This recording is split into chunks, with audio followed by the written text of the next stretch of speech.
같이 사도신경 하심으로 우리 신앙을 고백하도록 하겠습니다. 전능하사 천지를 만드신 하나님 아버지를 내가 믿사오며 그 외아들 우리 주 예수 그리스도를 믿사오니 이는 성령으로 잉태하사 동정녀 마리아에게 나시고 본디오 빌라도에게 고난을 받으사 십자가에 못 박혀 죽으시고 장사한 지 사흘 만에 죽은 자 가운데서 다시 살아나시며 하늘에 오르사 전능하신 하나님 우편에 앉아 계시다가 저리로서 산자와 죽은 자를 심판하러 오시리라. 성령을 믿사오며 거룩한 공회와 성도가 서로 교통하는 것과 죄를 사하여 주시는 것과 몸이 다시 사는 것과 영원히 사는 것을 믿사옵나이다. 아멘. 하나님 우리와 영원히 함께 하시네. 꿈없는 우리에게 그 나라 보여주시네. 연약한 자들의 친구가 되어주시고 힘없는 우리의 인생을 위로하시네.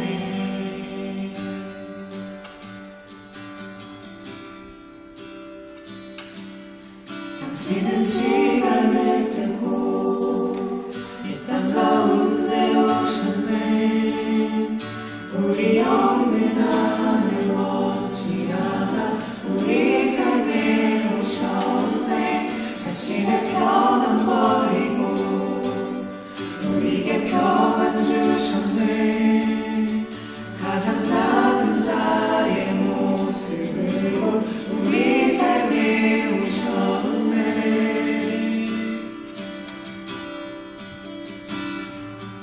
하나님 우리와 영원히 함께 하시네.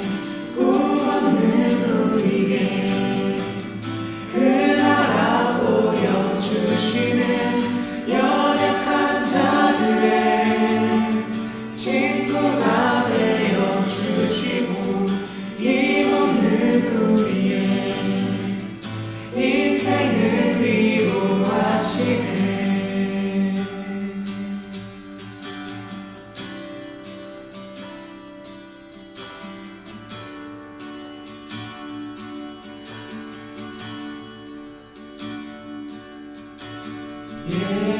예수 이곳에 우리와 함께 영원히.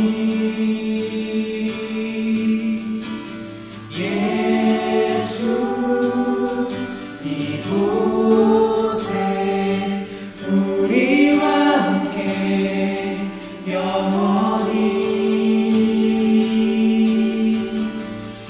영원히. 예수 이곳에 우리와 함께 영원히. 예수 이곳에 우리와 함께 영원히. 하나님 우리와 영원히 함께 하시네. 꿈없는 우리에게 그 나라 보여주시네. 연약한 자들의 친구가 되어주시고 힘없는 우리의 인생을 위로하시네.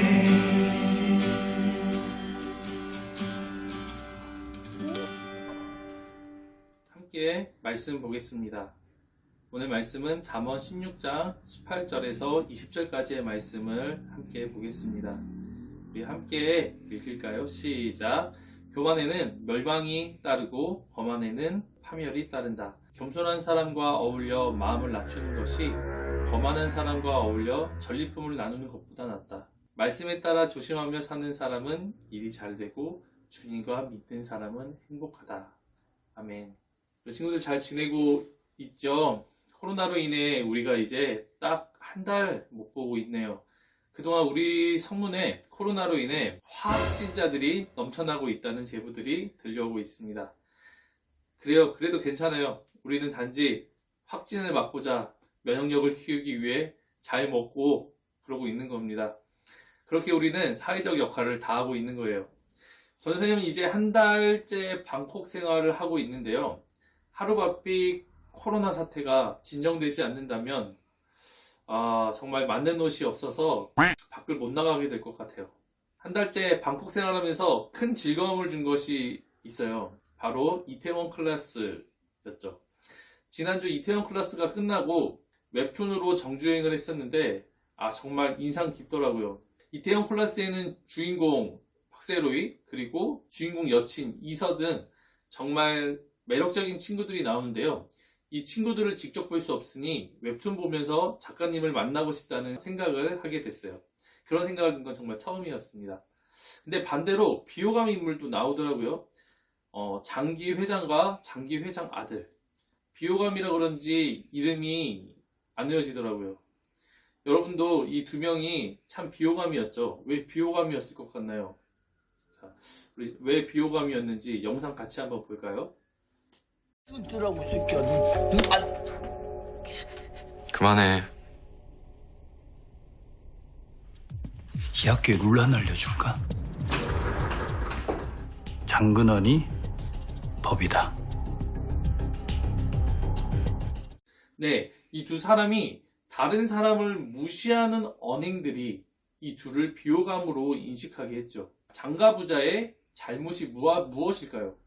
그들은 함께 사는 주변 사람들을 의식하고 인정했어야 했어요. 우리가 혼자 있을 때가 아닐 때 우리는 남에게 비매너가 될까봐 행동을 조심하잖아요. 여친이나 또 남친이나 있으면 그가 싫어하는 행동을 삼가하는 것처럼 우리가 부모님이랑 있으면 부모님의 권위를 생각해서 내 행동에 제약을 거는 것처럼 친구랑 있으면 친구를 의식해서 내 행동을 조심하는 것처럼 말이죠. 그런데 장가부자는 다른 사람을 배려하지 않고 내 마음대로 행동하는 모습을 계속해서 보였어요. 사람들은 장가부자의 그런 언행이 교만이라 인지했고 사람들은 그것을 싫어해서 주인공인 박세로이가 그 부자를 이겨주길 바랬어요. 사람들은 확실히 아는 것 같아요. 사람이 본래 어떤 모습으로 살아야 할지에 대해서 말이죠. 드라마에서나 우리가 사는 현실 사회에서도 사람들은 교만한 사람을 배척하고 겸손한 모습으로 사는 사람을 도와준다는 사실 우리가 이 드라마를 통해서도 알 수 있습니다.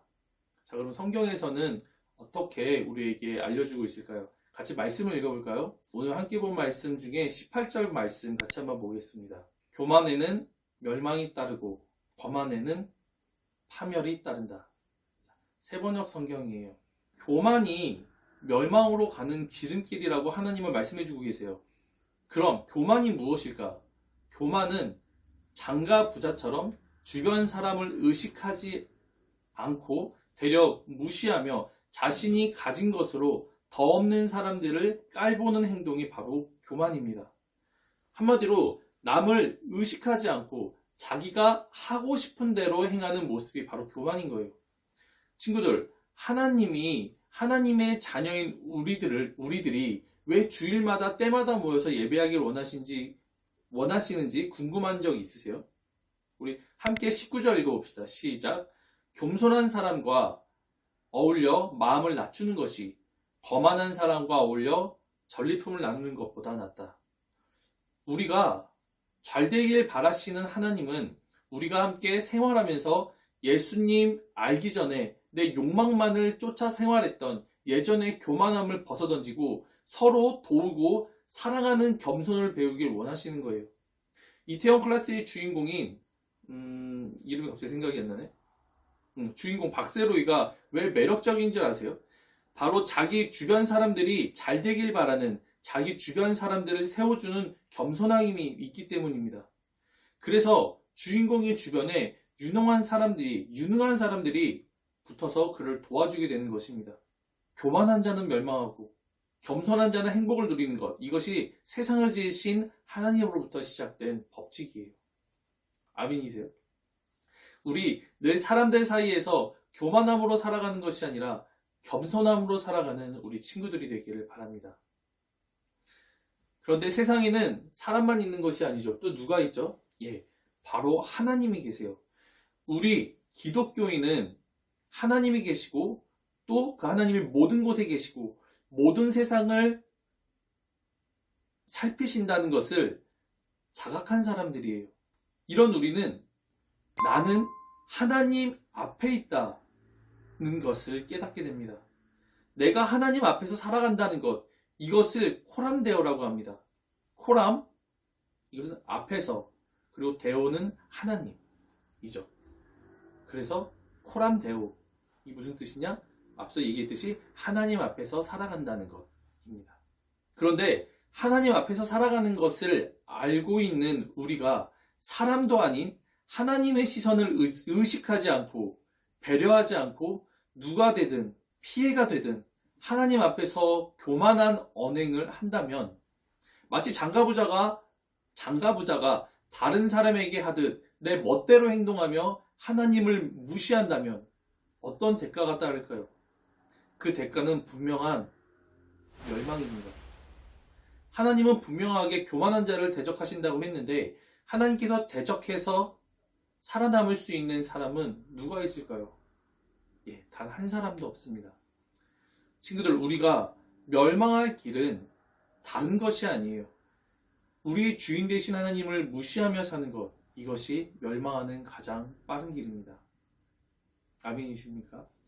그러면 우리는 하나님 앞에서 어떻게 살아가야 할까요? 우리 20절 말씀 같이 한번 봅시다. 시작. 말씀에 따라 조심하며 사는 사람은 일이 잘 되고 주님을 믿는 사람은 행복하다. 하나님의 말씀을 생각하며 그 뜻을 따라 조심하며 사는 거예요. 내가 하고 싶은 대로 사는 것이 아니고요. 그렇게 하나님의 시선을 의식하면서 하나님 앞에서 살아가는 것이 바로 하나님 백성된 사람들의 삶입니다. 그럼 하나님의 뜻은 무엇인가요? 하나님의 뜻이 무엇일까요? 예, 바로 이겁니다. 하나님을 사랑하고 이웃을 사랑하는 것이에요. 이것이 성경 66권을 하나로 묶은 하나님의 뜻이에요. 하나님의 뜻은 이 안에 다 있어요. 하나님을 바라보지 않는 교만한 사람은 하나님을 절대 사랑하지 못하고 이웃을 바라보지 않는 교만한 사람은 이웃을 사랑하지 못합니다. 그러나 하나님을 바라보는 겸손한 사람은 하나님의 도움을 받으며 하나님을 사랑하게 되고 이웃을 바라보는 겸손한 사람은 사람들과 사랑을 나누면서 그렇게 행복하게 살게 될 것입니다. 우리 친구들은 늘 하나님 앞에서 살아가는 것을 인지하고 늘 하나님의 시선을 의식하며 하나님의 뜻을 삶의 분명한 목표로 삼고 살아가게 되기를 바랍니다. 이태원 클라스의 명언 중에 이런 말이 있죠. 목표가 확실한 사람의 성장은 무서운 법이야. 예, 장가 회장이 얘기했던 얘기인데요. 하나님의 뜻이 목표가 된 겸손하게 사는 그 사람은 모든 것에 형통하고 늘 행복하게 하나님 앞에서 사람들 사이에서 살아가게 될 것입니다. 믿어지십니까? 믿어지기를 축복합니다. 마지막으로 구체적으로 하나님 앞에서 겸손하게 사는 세 가지를 말씀을 드리고 그리고 설교를 마무리하겠습니다. 자, 첫 번째입니다. 구체적으로 하나님 앞에서 겸손하게 사는 세 가지 방법이에요. 첫 번째, 매 순간 하나님을 인정합시다. 하나님을 인정하지 않고 사는 사람들 이 세상에 너무나 많습니다. 그런데 그 사람들은 아직 예수님을 모르는 사람들이에요. 그분의 능력과 우리를 향한 하나님의 사랑을 모르는 사람들. 그 사람들이 오직 그 사람들만 하나님을 인정하지 않고 살아갈 겁니다. 그러나 우리는 하나님 앞에서 살아가는 사람들 아닙니까? 우리 매 순간 하나님을 인정합시다. 그리고 두 번째입니다. 늘 하나님께 질문하십시오. 인생은 늘 선택의 기로 앞에 놓여 있어요. 우리는 앞으로 살아가면서 수많은 선택을 할 겁니다. 그 선택 앞에서 우리 친구들 어떻게 하겠습니까? 늘 하나님 앞에 질문하길 바랍니다. 마지막 세 번째입니다. 하고 싶어도 하기 싫어도 순종해라. 내가 하고 싶은 것이 있어도 하나님의 뜻에 위배되면 하지 않는 겁니다. 그리고 내가 하기 싫어도 하나님의 뜻이면 하는 겁니다. 이렇게 하나님 뜻 가운데에 하나님의 말씀 안에서 조심하게 살아가는 겸손한 사람은 하나님이 복 내려 주실 것입니다. 자, 오늘 말씀 마치겠습니다. 우리 친구들, 우리는 하나님 앞에서 사는 사람들입니다. 하나님의 시선을 늘 의식하며 하나님과 동행하게 되는 그런 우리 친구들이 되기를 예수님의 이름으로 축복합니다. 아멘. 문제 드립니다. 하나님 앞에서 라는 뜻을 가진 이 단어는 무엇일까요? 유튜브 댓글창에 댓글을 달면 추첨을 통해 맘스터치 사이버거 세트를 드립니다. 우리 함께 기도합시다. 살아계신 하나님, 감사합니다. 주님을 찬양합니다. 하나님, 교만한 우리를 겸손한 모습으로 이 세상에 오셔서 사랑해 주신 예수님을 우리가 찬양하기를 원합니다. 전심으로 그 하나님을 바라보기를 원합니다. 하나님, 우리가 이제 예전처럼 예수님을 모를 때처럼 은혜를 받기 전처럼 그렇게 교만하게 살아갈 것이 아니라 이제 하나님 앞에서 살아가며 하나님의 시선을 의식하며 주변 사람들을 겸손함으로 사랑하며 살아가는 한 사람 한 사람들 되게 하여 주시옵소서. 하나님, 우리가 하나님을 목숨을 다해 사랑하고 내 몸처럼 이웃을 사랑하기를 원하오니 예수님께서 그렇게 살아갔던 본 모습을 보이셨던 것처럼 우리가 닮아가게 하여 주시옵소서. 주님, 우리가 못 본 지 너무 오래됐습니다. 하나님, 하루바삐 코로나가 물러가기를 원합니다. 주님께서 종식시켜 주시기만을 기다립니다. 주여, 불쌍히 여기시고 역사하여 주시옵소서. 우리 아이들 한 주간 동안 주님께서 또 돌보아 주실 줄 믿습니다. 그들의 삶 가운데에 하나님의 넘치는 능력과 사랑을 부어 주시옵소서. 감사드리며 예수님의 이름으로 기도합니다. 아멘. 기도문 하시겠습니다. 하늘에 계신 우리 아버지여, 이름이 거룩히 여김을 받으시오며 나라의 임하옵시며 뜻이 하늘에서 이루어진 것 같이 땅에서도 이루어지리이다. 오늘날 우리에게 일용할 양식을 주옵시고 우리가 우리에게 죄진 자를 사하여 준 것 같이 우리의 죄를 사하여 주옵시고 우리를 시험에 들게 하지 마옵시고 다만 악에서 구하옵소서. 대개 나라와 권세와 영광이 아버지께 영원히 있사옵나이다. 아멘.